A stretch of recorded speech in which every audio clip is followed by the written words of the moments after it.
What's going on, everybody? It's getting close to the holiday season. With that in mind, today we're going to take a look at Mike Kittrell's famous viral video from the holiday season of 2010, Gingers Do Have Souls. We're going to take a look at the video from his position and what extreme atheism has to say about the soul. Also what Werner Heisenberg and Wolfgang-Pauli had to say about the soul in 1952, and also the Egyptian origins of the concept of the soul. So let's take a look. Yeah, I just wanted to say that it really irritates me that South Park would say that red-haired people don't have souls, okay?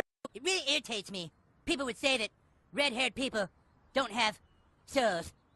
Because we do. We do have souls, alright? And lately I've been being called a ginger. A fat ginger. By everybody at school. And it really hurts my feelings. I act like it doesn't, but it does really bad. Gingers have souls! I go to church. I'm a Christian. Okay, so you go to church, you read the Bible, you're a Christian. Supposedly, according to Kittrell, you have a soul, and that's your typical American mindset right there. Let's see what he says next. You don't know me. You're not God. You're not God. You don't know who has a soul and who doesn't. Alright? Alright, so he's pissed. I understand his anger. We're all taught the same idiocy about Christianity in America. But to correct him on two of his facts, firstly, there is no God. All there is in the universe is energy and matter. Secondly, there are people out there who do know who does and does not have a soul. One example is secular thinker Kurt Bell, who knows that his wife and kids are but soulless bags of chemicals. Let's take a look. Hi everybody. Well, it looks like I touched a nerve with a comment that I made in a video over on the YouTube Bullet Train. It was a response to a friend who had asked about how to handle a broken heart, and I described two responses. One, as I phrased it in the video, one would be the one I would give the friend, and the other one was what I really thought. And I used a phrase in that video that really seemed to get under people's skin, some people at least. The phrase was calling human beings bags of chemicals. It's not a phrase that I made up myself. I heard that somewhere before. The term bag of chemicals actually comes from Richard Dawkins, the blind watchmaker. And if you read into Kurt Bell's blog, you'll see the comment that irritated everybody was that he describes his wife and daughter as soulless bags of chemicals.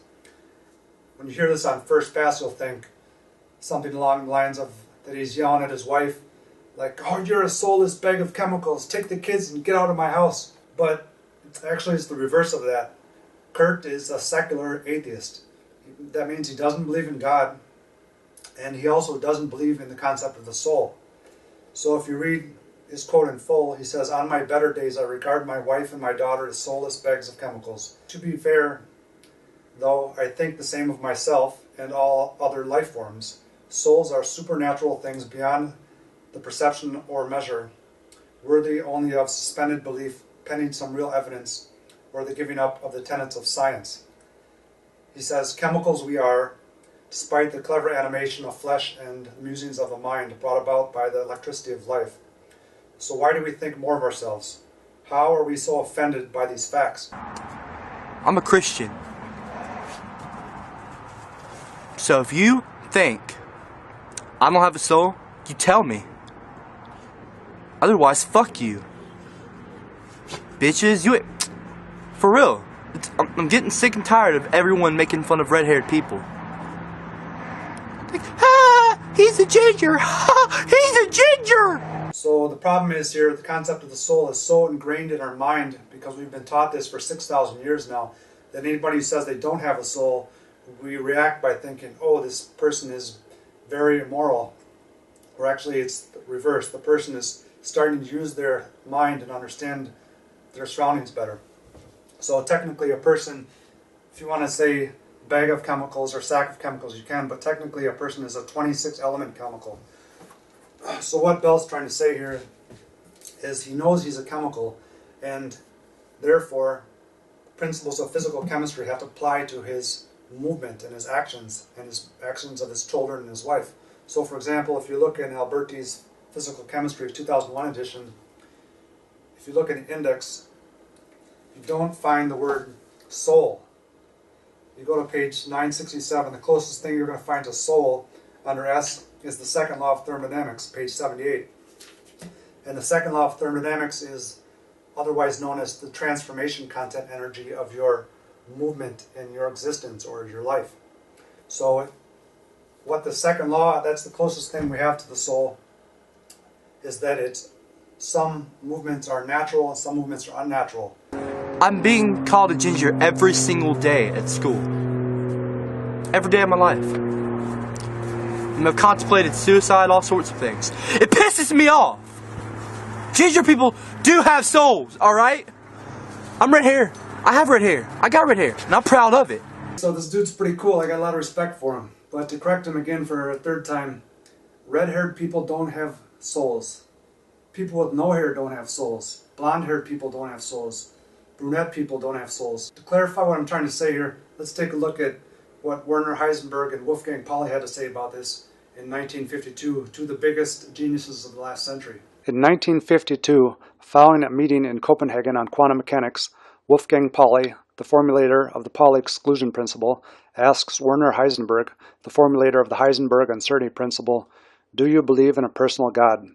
Heisenberg responds, "May I rephrase the question? I myself should prefer the following formulation. Can you or anyone else reach the central order of things or events whose existence seems beyond doubt as directly as you can reach the soul of another human being?" He goes on to say, "I'm using the term soul quite deliberately so as not to be misunderstood. If you put your question like that, I would say yes." Pauli goes on to say, "Why did you use the term soul and not simply speak of another person?" Heisenberg goes on to clarify, "Precisely because the word soul refers to the central order, to the inner core of a being whose outer manifestations may be highly diverse and past our understanding.